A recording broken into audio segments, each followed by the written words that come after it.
The Beverly Center is a shopping mall in Los Angeles, California that opened in 1982.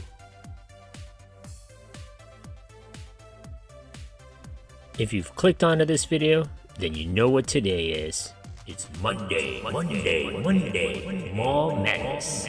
Every Monday I'll be releasing a new video on a defunct or maybe not so defunct mall and its history. Make sure you stick around to the very end of the videos. I like to see if you, the viewer, are paying attention. So if you haven't already, hit that subscribe button for my latest mall video, defunct store, occasional throwback Thursday, or soda history. Leave a suggestion about a future video or memories of this mall. Thanks. Before the Beverly Center opened in 1982, the site was originally occupied by a small amusement park known as Beverly Park. Beverly Park was affectionately known and referred to as Kiddyland, as it was mainly targeted at children. The Frock and Meyer Company built Beverly Park in 1943 in West Los Angeles when the park opened. In 1945, Dave Bradley purchased the park from them with his partner, Donald Kay. The park featured 12 child-sized rides as well as several restaurants, places dedicated to animals, food stands, and candy shops, featuring a Ferris wheel, a merry-go-round, and a mini roller coaster, and a pony ride called Ponyland. The land belonged to the Kiddyland amusement park. It was a place where the children of LA, who lived westish, would celebrate their birthday riding ponies, Ferris wheels, and merry-go-rounds. The lot already contained some old rides, a carousel, Dodge and bumper cars, and a Ferris wheel, abandoned by a bankrupt carnival. These were later restored by Bradley and incorporated into the new park. One of the frequent visitors of Beverly Park was Walt Disney himself. He used to bring his children there and ask them what they loved about the attractions, and he used to talk with David Bradley about the amusement park industry and its development. The two started working together soon after when Disney hired Bradley as a consultant for 5 years, from 1950 to 1955. The park would reach its peak in popularity in the 1960s. However, by the 1970s, the park had fallen into a sharp decline. In part due to urban decay, suburban growth, and the creation and rapid growth of other new entertainment sources such as television. In addition to these broad socioeconomic trends, a range of specific factors contributed to the slow decline and consequent closure of Beverly Park in 1974. While Beverly Park was officially closed in 1974, Ponyland lasted until 1979. The 8-story, 880,000 square foot structure located at the edge of Beverly Hills and West Hollywood between La Cienega and San Vicente Boulevards opened on July 16, 1982. The Beverly Center was designed and built by developers A. Alfred Taubman, Sheldon Gordon, and E. Philip Lyon.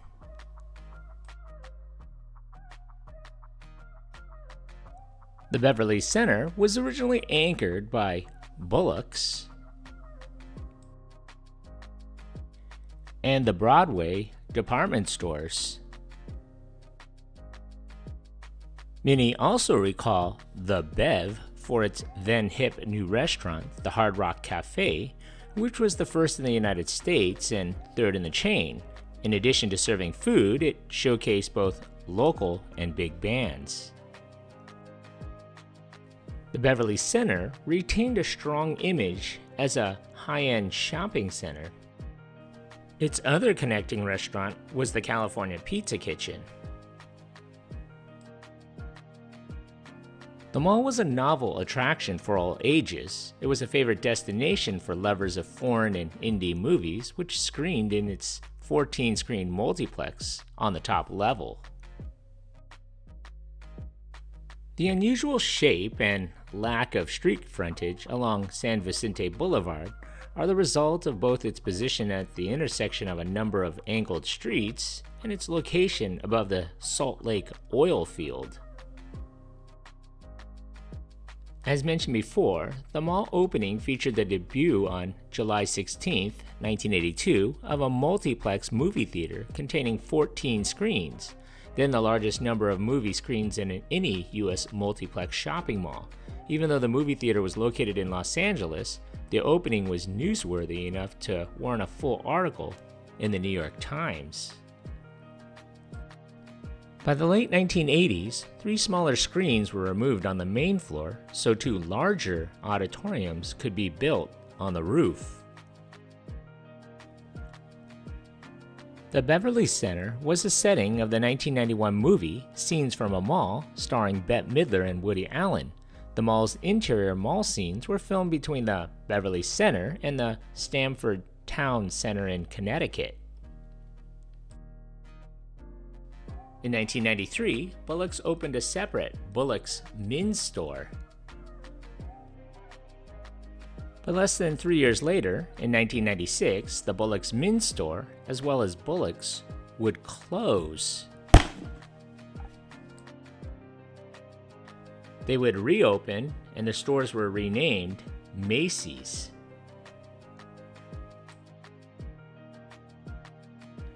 In 1996, the Broadway closed.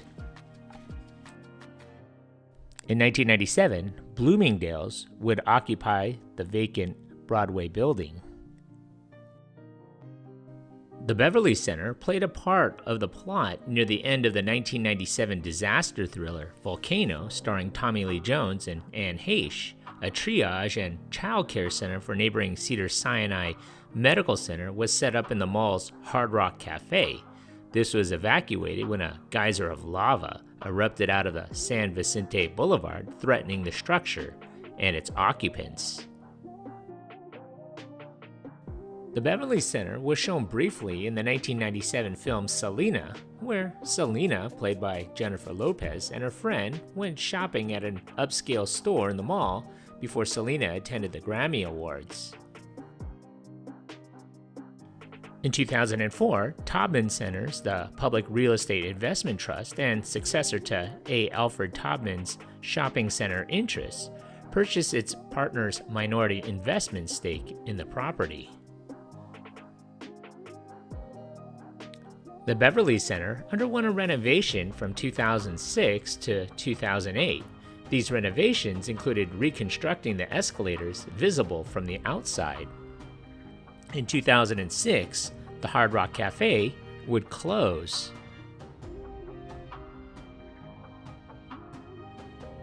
The Beverly Center would also have its share of crime as well. On May 18, 2009, rap artist Dalla was fatally shot at the Beverly Center. The theater portion of the mall was closed altogether on June 3, 2010. The mall served as inspiration for the Rockford Plaza in the video game Grand Theft Auto V. A food court formerly operated at the mall until 2014 when it was eliminated. Uniqlo opened one of its first Southern California locations in this mall. As part of the renovations starting in 2016, the mall aims to bring restaurants back to the empty spaces on the street level.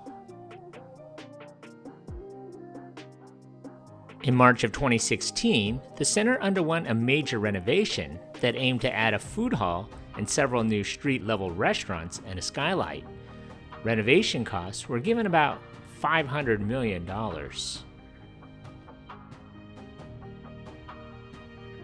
The new center also had perforated steel facades on the outside of the building and an upgraded parking structure, which would include technology to help drivers remember where they parked.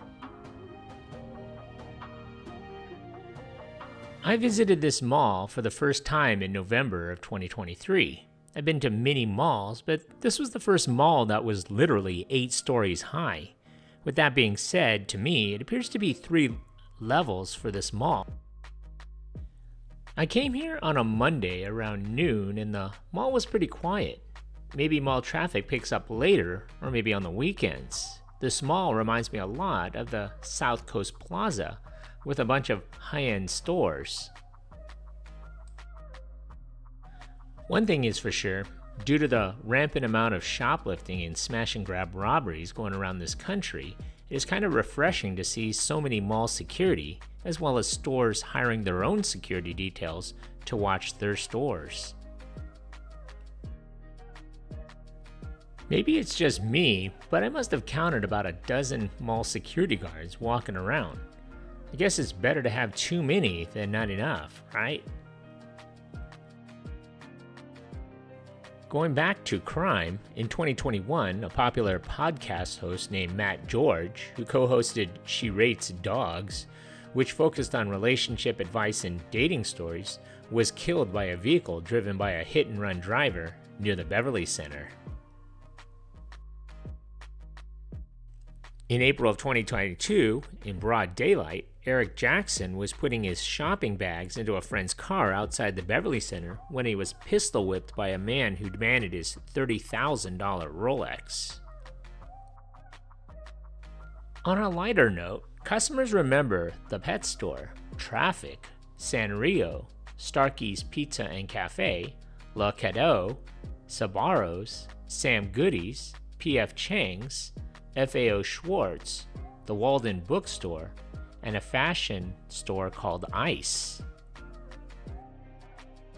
Looking at the old pictures of the escalators on the exterior of the mall, the escalator tubes reminded me of the ones similar to the ones found at Universal Studios Hollywood. Those tubes have since been removed and replaced with glass walls. It is a very unique look and the first thing I noticed when I left the parking lot. Overall, I really like the mall. It is very spacious and clean and very bright and welcoming. Although with the interior of the mall being white and kind of silver, it reminds me of a very sterile and plain place. Looking at older pictures of it, the mall before was brown and dark. The Beverly Center, contrary to what its name might suggest, is not in Beverly Hills. The Los Angeles Times once described this mall in a 1990 article. The Beverly Center suggests a modern version of a castle keep, a castle devoted entirely to retailing. The lower levels are reserved for parking. The shops on the upper levels are reached by distinctive glassed-in escalators with views of the hills. The Beverly Center is unique in that it has a very strong image. People know what it stands for. This is definitely not a cookie-cutter mall. Today, the 800,000 square foot mall has over 90 stores and services. It's anchored by Macy's, Macy's Men's Store, and Bloomingdale's. Congratulations, you made it this far into the video. When I find you. Pop quiz, hot shot. So let's see how close you were paying attention to my video. So how many anchor stores closed in this mall? So if your answer is 3, give yourself a hand. You were paying attention. Thanks for watching. So what do you remember about this mall? Leave a comment or some more details that I may have missed, or maybe even a suggestion for a future mall video you would like to see. Don't forget to hit that like button and please subscribe to Eric C. Productions. Thanks for watching.